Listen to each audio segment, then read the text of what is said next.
पांडवों के प्रति पूर्ववासियों का अनुराग देखकर दुर्योधन की चिंता। वैशंपायन जी कहते हैं, जन्मेजय तदनंतर सुवल पुत्र शकुनी, राजा दुर्योधन, दुशासन और कर्ण ने आपस में एक दुष्टतापूर्ण गुप्त सलाह की। उन्होंने कुरुनंदन महाराज धृतराष्ट्र से आज्ञा लेकर पुत्रों सहित कुंती को आग में जला डालने का विचार किया। तत्पश्चात विदुर उनकी चेष्टाओं से उनके मन का भाव समझ गए और उनकी आकृति से ही उन दुष्टों की गुप्त मंत्रणा का भी उन्होंने पता लगा लिया। विदुर जी ने मन ही मन जानने योग्य सभी बातें जान ली। वे सदा पांडवों के हित में संलग्न रहते थे। अतः निष्पाप विदुर ने यही निश्चय किया कि कुंती अपने पुत्रों के साथ वहां से भाग जाए। उन्होंने एक सुदृढ़ नाव बनवाई जिसे चलाने के लिए उसमें एक यंत्र लगाया गया था।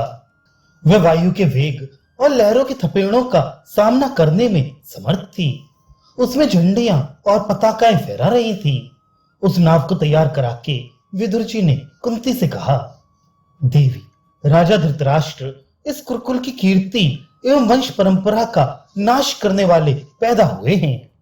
इनका चित्त पुत्रों के प्रति ममता से व्याप्त हुआ है, इसलिए ये सनातन धर्म का त्याग कर रहे हैं। शुभ है, जल के मार्ग में ये नाव तैयार है जो हवा और लहरों के वेग को भली भांति सह सकती है। इसी के द्वारा कहीं अन्यत्र जाकर तुम पुत्रों सहित मौत की फांसी से छूट सकोगी। भरत श्रेष्ठ, ये बात सुनकर यशस्विनी कुंती को बड़ी व्यथा हुई। वे पुत्रों सहित वाणावत के लाक्षागृह से बचकर नाव पर जा चढ़ी और गंगा जी की धारा पर यात्रा करने लगी। तदनंतर विदुर जी के कहने से पांडवों ने नाव को वहीं डुबा दिया और उन कौरवों के दिए हुए धन को लेकर विघ्न बाधाओं से रहित वन में प्रवेश किया। वाणावत के उस लाक्षागृह में निषाद जाति की एक स्त्री किसी कारणवश अपने 5 पुत्रों के साथ आकर ठहर गई थी। वो बेचारी निरपराध होने पर भी उसमें पुत्रों सहित जलकर भस्म हो गई। मिलिच्छू में भी नीच पापी पुरोचन भी उसी घर में जल मरा और धृतराष्ट्र के दुरात्मा पुत्र अपने सेवकों सहित धोखा खा गए। विदुर की सलाह के अनुसार काम करने वाले महात्मा कुंती पुत्र अपनी माता के साथ मृत्यु से बच गए। उन्हें किसी प्रकार की क्षति नहीं पहुंची। साधारण लोगों को उनके जीवित रहने की बात ज्ञात न हो सकी। तदनंतर वाणावत नगर में वहां के लोगों ने लाक्षागृह को दग्ध हुआ देख अत्यंत दुखी हो पांडवों के लिए बड़ा शोक किया तथा राजा धृतराष्ट्र के पास यथावत समाचार कहने के लिए किसी को भेजकर कहलाया, कुरुनंदन, तुम्हारा महान मनोरथ पूरा हो गया। पांडवों को तुमने जला दिया। अब तुम कृतार्थ हो जाओ और पुत्रों के साथ राज्य भोगो। ये सुनकर पुत्र सहित धृतराष्ट्र शोकमग्न हो गए। उन्होंने विदुर जी ने तथा कुरुकुल शिरोमणि भीष्म जी ने भी भाई बंधुओं के साथ पुत्तल विधि से पांडवों के प्रेत कार्य, दाह और श्राद्ध आदि संपन्न किए। जन्मेजय बोले, विप्रवर, मैं लाक्षागृह के जलने और पांडवों के उससे बच जाने का वृतांत पुनः विस्तार से सुनना चाहता हूं। क्रूर कणिक के उपदेश से किया हुआ कौरवों का वह कर्म अत्यंत निर्दयतापूर्ण था। आप उसका ठीक ठीक वर्णन कीजिए। मुझे सुनने के लिए बड़ी उत्कंठा हो रही है। वैशंपायन जी ने कहा, शत्रुओं को संताप देने वाले नरेश, मैं लाक्षागृह के जलने और पांडवों के उससे बच जाने का वृत्तांत विस्तार पूर्वक कहता हूं, सुनो। भीमसेन को सबसे अधिक बलवान और अर्जुन को अस्त्र विद्या में सबसे श्रेष्ठ देखकर दुर्योधन सदा संतप्त होता रहता था। उसके मन में बड़ा दुख था। तब सूर्यपुत्र कर्ण और सुबल कुमार शकुनी आदि अनेक उपायों से पांडवों को मार डालने की इच्छा करने लगे।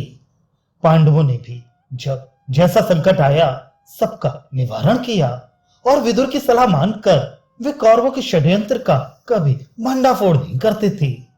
भारत उन दिनों पांडवों को सर्वगुण संपन्न देख नगर के निवासी भरी सभाओं में उनके सद्गुणों की प्रशंसा करती थी। वे जहां कहीं चौराहों पर और सभाओं में इकट्ठे होते, वहीं पांडु के ज्येष्ठ पुत्र युधिष्ठिर को राज्य प्राप्ति के योग्य बताते थे। वे कहते, प्रज्ञाचक्षु महाराज, धृतराष्ट्र नेत्रहीन होने के कारण जब पहले ही राज्य ना पा सके, तब अब वे कैसे राजा हो सकते हैं? महान व्रत का पालन करने वाले शंतनु नंदन भीष्म तो सत्य प्रतिज्ञ हैं। वे पहले ही राज्य ठुकरा चुके हैं, अतः अब उसे कदापि ग्रहण ना करेंगे। पांडवों के बड़े भाई युधिष्ठिर यद्यपि अभी तरुण हैं, तो भी उनका शील स्वभाव वृद्धों के समान है। वे सत्यवादी, दयालु और वेदवेत्ता हैं। अतः अब हम लोग उन्हीं का विधि पूर्वक राज्याभिषेक करें। महाराज युधिष्ठिर बड़े धर्मज्ञ हैं। वे शांतनु नंदन भीष्म तथा पुत्रों सहित धृतराष्ट्र का आदर करते हुए उन्हें नाना प्रकार के भोगों से संपन्न रखेंगे। युधिष्ठिर में अनुरक्त उपर्युक्त उद्गार प्रकट करने वाले लोगों की बातें सुनकर खोटी बुद्धि वाला दुर्योधन भीतर ही भीतर जलने लगा। इस प्रकार संतप्त हुआ वह दुष्टात्मा लोगों की बातों को सहन ना कर सका। वो ईर्ष्या की आग से जलता हुआ धृतराष्ट्र के पास आया। वहां अपने पिता को अकेला पाकर पुरवासियों के युधिष्ठिर विषयक अनुराग से दुखी हुए दुर्योधन ने पहले पिता के प्रति आदर प्रदर्शित किया। तत्पश्चात इस प्रकार कहा। दुर्योधन बोला, पिताजी, मैंने परस्पर वार्तालाप करते हुए पुरवासियों के मुख से बड़ी अशुभ बातें सुनी हैं। वे आपका और भीष्म जी का अनादर करके पांडुनंदन युधिष्ठिर को राजा बनाना चाहते हैं। भीष्म जी तो इस बात को मान लेंगे, क्योंकि वे स्वयं राज्य भोगना नहीं चाहते, परंतु नगर के लोग हमारे लिए बहुत बड़े कष्ट का आयोजन करना चाहते हैं।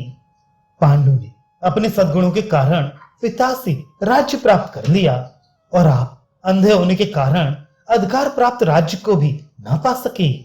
यदि ये पांडु कुमार युधिष्ठिर पांडु के राज्य को, जिसका उत्तराधिकारी पुत्र ही होता है, प्राप्त कर लेते हैं, तो निश्चय ही उनके बाद उनका पुत्र ही इस राज्य का अधिकारी होगा, और उसके बाद पुनः उसी के पुत्र परंपरा में दूसरे दूसरे लोग इसके अधिकारी होते जाएंगे।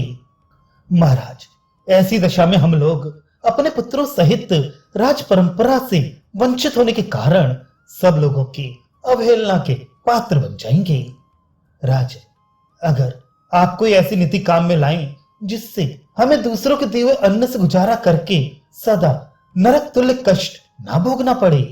राज, यदि पहले ही आपने ये राज्य पा लिया होता तो आज हम अवश्य इसे प्राप्त कर लेते, फिर तो लोगों का कोई वश नहीं चलता।